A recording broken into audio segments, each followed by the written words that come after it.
Graça e paz, povo de Deus, bom dia, Deus seja louvado nesse despertar rico, divino e poderoso, do qual o Senhor nos confiou aqui através da tua infinita bondade e misericórdia que se fez presente na nossa vida, pois ela se renova a cada manhã, cada amanhecer, cada novo dia que vem sobre nós. É a graça, o poder de Deus e a misericórdia sendo presente e mostrando o quanto Ele é fiel em todos os seus feitos, em todas as suas promessas. Aleluia. Um dia faz menção do outro. Antes de nós nos darmos conta que estamos de pé em mais um dia, esse novo dia já tinha sido feito presente.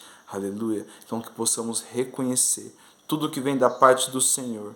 A terra, aleluia, é a plenitude de toda a existência que existe nela pertence ao Senhor. Amém? Então temos que entender que nós pertencemos a Deus. E se pertencemos a Deus, temos que cooperar fazendo as coisas que agradam a Deus. Isso vale não só para quem está, ou para quem está vindo, ou para quem ainda não está do jeito que Deus quer que esteja, no caminho do Filho. Ele mandou o Filho. Ele nos enviou o Cristo Jesus. Não tem desculpa para você estar fora da presença de Deus. Não tem...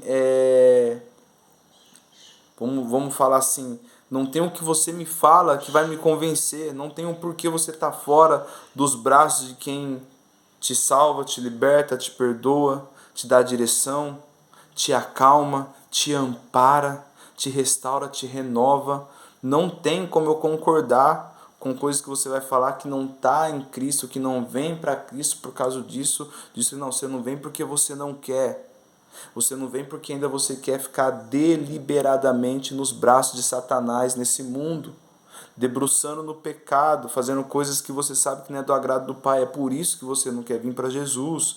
Não tem outra coisa. Depois da queda do jardim, lá em Gênesis, perdeu a inocência. Ninguém é mais inocente. Todos têm consciência do que faz, do que é e do que não é. Aleluia. Então que possamos reconhecer isso, estar cada vez mais se achegado no Senhor e reconhecer que a misericórdia dele é infinita e nos deu mais uma oportunidade de estarmos aqui e fazer tudo para a glória dele, quer comais, quer bebais, faça tudo para a glória de Deus. O Senhor está falando o seguinte: você está comigo? Você está falando da tua boca o meu santo e poderoso nome? Então tudo que você for fazer, faça para a minha glória se manifesta na tua vida. Porque é lindo a gente falar com a nossa boca, com os nossos lábios, entoar cânticos, louvores, pregação. Jesus é bom, Ele é. Você falando e eu falando, tanto faz, ele não muda, ele é imutável, mas temos que falar, temos que pregar, porém temos que viver. Tiago capítulo 1, versículo 22 em diante: não sejais só ouvinte da palavra, mas sejais praticante. Seja um cristão praticante, para que você seja luz em meio às trevas. Não para que você seja no momento luz, e quando você estiver no momento que é para você luz, você acaba se adequando com as trevas. Acaba sendo conivente. Salmo 1 vai dizer para nós o seguinte, é um salmo muito forte, o primeiro salmo da Bíblia. Tem palavras do qual o Senhor permitiu mergulhar aqui, que elas estão cravadas. Salmo 1, bem-aventurado o homem, aleluia, ou a criatura, o varão, bem-aventurado o homem do qual medita na lei do Senhor. Bem-aventurado, abençoado é o homem que medita na lei do Senhor e nela medita dia e noite. Ali está o seu prazer. Ali está o teu comprazo, em meditar na lei do Senhor. Aleluia. Bem-aventurado o varão que não se achega nas rodas dos escarnecedores, não se assenta. Não ouve o conselho dos ímpios e nem se detém no caminho com pecadores. Não ouve conselho de quem não tem nada para agregar, mas quer falar, mas não tem nada para passar. Não está mais no caminho de pessoas que estão totalmente vivendo no pecado, não pessoas que pecam, porque todos nós pecamos, mas vivendo no pecado é diferente, e não se assenta em rodas que são coniventes, a zombaria, a proferir o nome do Senhor em vão, aleluia, se afasta disso, ao contrário, o teu prazer está na lei do Senhor, e nela medita dia e noite. Bem-aventurado a vida, a pessoa que não se detém no caminho mais dos pecadores, porque ele reconheceu que o sangue de Jesus foi derramado, aleluia, e através desse sangue derramado, aleluia, os seus pecados foram perdoados, e ele é salvo em Cristo. Ele não ouve mais conselho de ímpios, porque o único conselho que ele ouve é do Espírito Santo que fala no teu espírito. Aleluia. E ele não precisa mais depender de rodas com falácias enganosas que não edifica e sim só prejudica, porque a única roda, a única mesa que ele senta é uma mesa com Cristo. Aleluia. Então que possamos ter essa convicção, que possamos enxergar a grandeza de Deus sobre nós aqui nessa terra. Não tem desculpa para você estar fora do corpo de Cristo.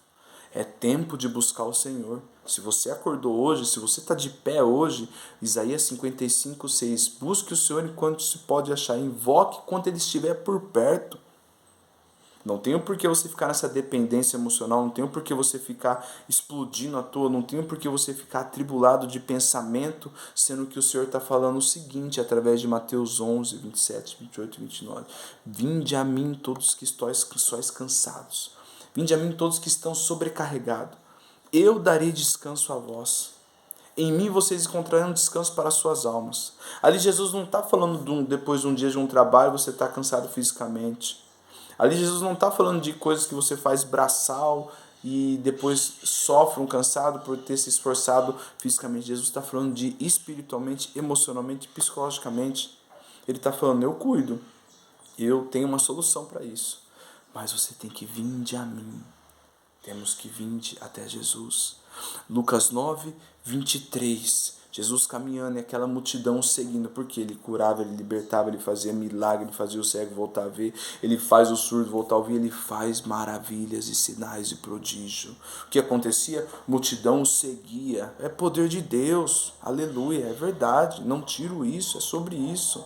Mas uma certa feita o Senhor parou nessa caminhada, Jesus sempre andando, sempre caminhando, e falou o seguinte, Evangelho de Lucas, isso relata nos 4 evangelhos, Mateus, Marcos, Lucas e no Evangelho de João. Se quiser continuar a vir após mim, se vocês quiserem continuar me seguindo, negue-se a si mesmo, toma a sua cruz e me siga. Primeiro, negue-se a si mesmo, toma parte na cruz, aí vocês podem vir.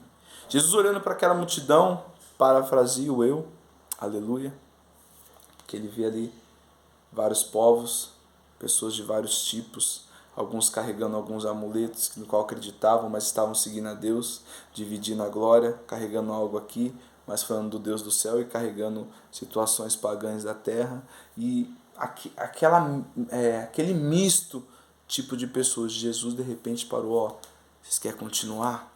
Vocês têm que negar-se a si mesmo. Vocês têm que renunciar. Essas coisas não faz parte. Isso não agrega o nosso Pai que está no céu. Não é do agrado dele. Por isso, renuncia, deixa de lado, larga. Aí vocês vêm após mim. Vocês vão ter parte na cruz comigo. Aleluia. Louvado seja Deus, irmão. Então que possamos ter essa direção. Sabemos quem somos em Cristo. Para que vida se achegue a Cristo através de nós. Em João 15, Jesus vai falar que não foi nós que escolhemos estar nele, mas ele escolheu a nós. E nos tornamos amigos de Deus. Então isso envolve intimidade, envolve relacionamento, envolve ciclos do qual não agrega na nossa comunhão espiritual com Deus. A gente tem que desfazer esses ciclos, a gente tem que quebrar algumas coisas do qual nós mesmos entramos. Às vezes você está em situações achando que está tudo bem, mas isso tem que ser quebrado. Ciclos repetitivos, ciclos viciosos, coisas que não agregam no céu. O Senhor não tem comunhão com as trevas, aleluia, é desigual.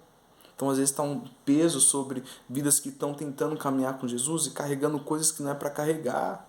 Lembra Jonas, aleluia, o Senhor despertou ele em sonho, em visão, para ele ir lá em Nínive pregar. Aleluia, Jonas foi para o lado ao contrário. Por que Nínive? Procura saber como que era Nínive, antes da gente julgar o profeta Jonas. Procura saber como que era aquele lugar, aleluia. E Jonas, ele vai para o lado ao contrário, ele paga para ver ali, ele paga uma passagem para Tarsis. Então ele pagou para ver, para ir para o lado errado de Deus. Muitas das vezes a gente paga para ver situações e ir do lado errado do qual Deus nos mandou.